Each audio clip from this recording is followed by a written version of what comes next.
Hello നമസ്കാരം. അപ്പം എങ്ങനെയാ കാര്യങ്ങൾ? നാളെയാണ് ആ ഒരു പോരാട്ടം. ആവേശം അറ്റ് ഇറ്റ്സ് പീക്ക് എന്നൊക്കെ നമ്മൾ പറയാറില്ലേ, അതേപോലത്തെ ഒരു പോരാട്ടം തന്നെയായിരിക്കും നാളെ നടക്കാൻ പോകുന്നത്. കാരണം നമുക്കറിയാം IPL ഒരു സീസണിൽ ഏറ്റവും ആവേശമേറിയ മത്സരമാണ് നാളെ നടക്കുന്നതെന്ന് പറയുമ്പോൾ യെസ്, CSK vs RCB തമ്മിലുള്ള ആ ഒരു വെർച്വൽ നോക്കൗട്ട് മത്സരം. ഈ ഒരു മത്സരത്തിൽ വിജയിക്കുന്ന ടീമായിരിക്കും IPL പ്ലേ ഓഫിലേക്ക് ക്വാളിഫൈ ചെയ്യാൻ പോകുന്ന നാലാമത്തെ ടീം. അത് നമുക്കൊക്കെ അറിയാവുന്നതാണ്. The winner of CSK vs RCB will be the fourth team to qualify in the IPL play off. പക്ഷെ ഇങ്ങനെ പറയുമ്പോഴും നമുക്ക് എല്ലാവർക്കും അറിയുന്നത് പോലെ തന്നെ RCBക്ക് അങ്ങനെ ചുമ്മാ ഒന്നും വിജയിച്ച് കയറിയാൽ പോരാ. ചില കണ്ടീഷൻസ് അംഗീകരിച്ചിട്ടുള്ള വിജയം തന്നെ അവർക്ക് സ്വന്തമാക്കിയാൽ മാത്രമേ പ്ലേ ഓഫിലേക്ക് കടക്കാൻ പറ്റുകയുള്ളൂ. ഏതായാലും നാളെ ഒരു കിടിലൻ മത്സരം തന്നെയാണ് നമ്മുടെ മുമ്പിലേക്ക് വരുന്നത്. മഴ ഒരു രസംകൊല്ലിയായി മാറുമെന്നുള്ളത് മാത്രമാണ് കാത്തിരുന്ന് കാണേണ്ടത്.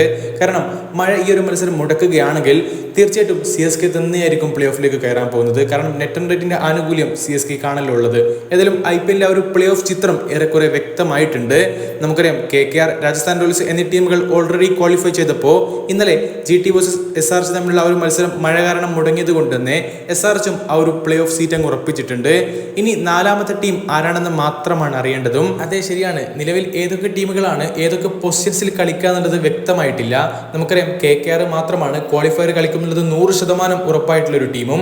RRും അതുപോലെ തന്നെ SRHും ഈ ഒരു ക്വാളിഫയർ കളിക്കാൻ വേണ്ടിയിട്ട് ഇപ്പോൾ പോരടിക്കുകയാണല്ലോ. തീർച്ചയായിട്ടും CSKക്കും നേരിയൊരു സാധ്യതയുണ്ട്. അതെന്തൊക്കെയാണെന്ന് കഴിഞ്ഞ വീഡിയോയിൽ നമ്മൾ വിശദമായിട്ട് പറഞ്ഞതുകൊണ്ട് തന്നെ അതിലേക്ക് കടക്കുന്നില്ല.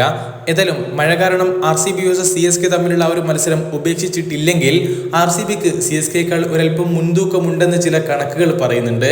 അതെ, ജസ്റ്റ് കണക്കുകൾ മാത്രമാണ്. മുമ്പത്തെ കണക്കുകൾ ഒരിക്കലും നമുക്ക് ഈ ഒരു മത്സരത്തെ വിലയിരുത്താൻ പറ്റില്ല. പക്ഷേ ചില കണക്കുകൾ ആരാധകർ ഇപ്പോൾ എടുത്തു പറയുന്നത് കാണുന്നുണ്ട്. അതെന്തായാലും നമുക്ക് ജസ്റ്റ് ഒന്ന് പരിശോധിക്കണം. പക്ഷേ ഇങ്ങനെയൊക്കെ പറയുമ്പോഴും നമുക്ക് എല്ലാവർക്കും അറിയുന്നത് പോലെ തന്നെ RCBക്ക് നാളത്തെ ആ ഒരു ഇമ്പോർട്ടന്റ് മാച്ചിൽ ചുമ്മാ ഒന്നും അങ്ങ് വിജയിച്ച് കയറിയാൽ പോരാ. 18 റൺസിനോ അല്ലെങ്കിൽ 11 പന്തുകൾ ബാക്കി നിർത്തിക്കൊണ്ടുള്ള ഒരു വിജയം സ്വന്തമാക്കിയാൽ മാത്രമേ നെറ്റ് റൺ റേറ്റിൽ CSK മറികടന്നുകൊണ്ട് RCBക്ക് പ്ലേ ഓഫിലേക്ക് എത്താൻ സാധിക്കുകയുള്ളൂ. ചുരുക്കം പറയുകയാണെങ്കിൽ നിർണായകമായിട്ടുള്ള നാളത്തെ ഒരു പോരാട്ടത്തിൽ CSKക്ക് തന്നെയാണ് കൂടുതൽ സാധ്യത എന്ന് തന്നെയാണ് പൊതുവെയുള്ള വിലയിരുത്തലൊക്കെ തന്നെയും. എന്നാൽ ഇത്തവണ CSK മറികടന്നുകൊണ്ട് RCB പ്ലേ ഓഫിൽ എത്തുമെന്ന് പ്രതീക്ഷിക്കുന്ന കുറേ ആരാധകരുണ്ട്. അതിനുള്ള കാരണം എന്തൊക്കെയാണെന്ന് ജസ്റ്റ് ഒന്ന് പരിശോധിച്ച് നോക്കാം. ഒന്നാമത്തെ കാരണം, RCBയുടെ തട്ടകത്തിൽ ചിന്നസ്വാമിയിലാണ് നാളത്തെ ഒരു മത്സരം നടക്കുന്നത്. നമുക്കറിയാം, ഇതുവരെ നേർക്കുന്ന ഈ രണ്ട് ടീമുകൾ ചിന്നസ്വാമിയിൽ ഏറ്റുമുട്ടിയപ്പോൾ 10ൽ 5 തവണയും വിജയിച്ചത് CSK തന്നെയായിരുന്നു. 4 തവണ മാത്രമാണ് RCB വിജയിച്ചിട്ടുണ്ടായിരുന്നതും. പക്ഷെ ഇങ്ങനെയൊക്കെ പറയുമ്പോഴും തട്ടകത്തിന് ആനുകൂല്യം എന്തായാലും RCBക്ക് ഉണ്ടാവുമല്ലോ. അതുപോലെ തന്നെ നമുക്കറിയാം, ഇപ്പൊ RCB അവസാനം ചിന്നസ്വാമിയിൽ കളിച്ച് 2 മത്സരങ്ങളും വിജയിച്ചിട്ടുമുണ്ട്. DCക്കെതിരെയും GTക്കെതിരെയും അവർ കിടിലൻ വിജയങ്ങൾ തന്നെയാണ് സ്വന്തമാക്കിയിട്ടുണ്ടായിരുന്നതും. അതുകൊണ്ട് തന്നെ RCBക്ക് ആ ഒരു തട്ടകത്തിന് ആനുകൂല്യം ഗുണം ചെയ്തേക്കുന്നത് തന്നെയാണ് പ്രതീക്ഷിക്കുന്നത്. രണ്ടാമത്തെ കാരണം, CSKയുടെ ഇത്തവണത്തെ ആ ഒരു ഫോം അത്ര കൺസിസ്റ്റന്റ് ആണോ എന്നുള്ളത് ഒരു സംശയം തന്നെയാണ്. അതേ, ശരിയാണ്, കഴിഞ്ഞ കളിയൊക്കെ രാജസ്ഥാൻ റോയൽസിനെ തകർത്തുകൊണ്ടാണ് CSK വരുന്നത്. അവർക്ക് എങ്ങനെയൊക്കെ ഏതൊക്കെ ടീമുകളൊക്കെ ഏത് തരത്തിൽ പിടിച്ചു കെട്ടണം എന്നുള്ള കൃത്യമായിട്ടുള്ള ലക്ഷ്യമുണ്ട്.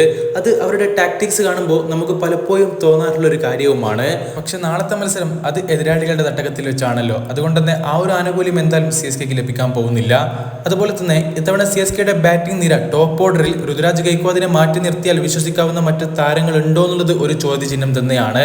അതെ, ശരിയാണ്, ഡാരിൽ മിച്ചലൊക്കെ ഭേദപ്പെട്ട പ്രകടനം തന്നെ പുറത്തെടുക്കുന്നുണ്ടെങ്കിൽ കൂടി പ്രധാന മത്സരത്തിലൊക്കെ അദ്ദേഹത്തെ മാത്രം വിശ്വസിച്ചുകൊണ്ട് അവർക്ക് മുന്നോട്ട് പോകാൻ സാധിക്കുമോ? അത് നമുക്ക് നാളെ കാത്തിരുന്ന് കാണേണ്ടതാണ്. അതേസമയം RCBയിലേക്ക് വരികയാണെങ്കിൽ അവരുടെ കിങ് കോഹ്ലി, വിരാട് കോഹ്ലി മികച്ച ഫോമിലാണ് ഇപ്പോൾ കളിച്ചുകൊണ്ടിരിക്കുന്നത്. രജത് പട്ടിദാറും മധ്യ ഓവറുകളിൽ വെടിക്കെട്ട് നടത്തിക്കൊണ്ട് ടീമിന് വലിയ ശക്തി പകരുന്ന ഒരു കാഴ്ച തന്നെയാണ് നമ്മൾ കണ്ടുകൊണ്ടിരിക്കുന്നതും. അവരുടെ ക്യാപ്റ്റൻ ഫാഫ് ഡുപ്ലസിസും മികച്ച ഫോമിലേക്ക് ഉയരുകയാണെങ്കിൽ RCBക്ക് വലിയ സ്കോർ തന്നെ ആദ്യത്തെ ആ ഒരു പവർ പ്ലേയിൽ തന്നെ സ്വന്തമാക്കാൻ സാധിച്ചേക്കും. അതുപോലെ തന്നെ DKയും കാമറൂൺ ഗ്രീനും മിഡിൽ ഓവറുകളിൽ വന്നിട്ട് കത്തിക്കേറുകയാണെങ്കിൽ അവർക്ക് വലിയ സ്കോർ തന്നെ ഉയർത്താൻ സാധിക്കും എന്നുള്ളതും ഒരു യാഥാർത്ഥ്യമാണ്.